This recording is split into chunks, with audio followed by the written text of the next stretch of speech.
खबर शामिल करते हैं चिश्तियाँ से। हमारे इंचार्ज नुमाइंदगान जनूबी पंजाब निसार अहमद भट्टी के मुताबिक पंजाब आर्ट्स कौंसिल लाहौर में grand final Punjab talent Hunt 2021 का शो मुनक्किद किया गया, जिसमें चिश्तियाँ के मशहूर गुलकार रमज़ान जानी ने फर्स्ट पोजीशन हासिल करके अपने इलाके में पूरे डिवीजन का नाम रोशन किया और मोहब्बत करने वालों के दिल भी जीत लिए।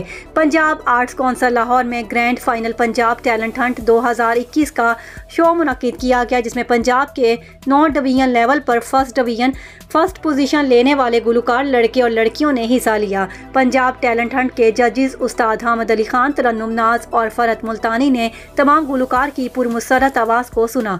आखिर में चिश्तियाँ के नौजवान मशहूर सिंगर रमज़ान जानी ने टैलेंट हंट प्रोग्राम में पूरे पंजाब में पहली पोजीशन हासिल की। रमज़ान जानी ने पूरे पंजाब समेत अपने इलाका मकीनों के दिल को जीता, बल्कि अपने शहर चिश्तियाँ समेत पूरे डिवीजन बहावलपुर का नाम रोशन किया। याद रहे, रमज़ान जानी ने पंजाब टैलेंट हंट में शमूलियत डिवीजन बहावलपुर की जानिब से की थी।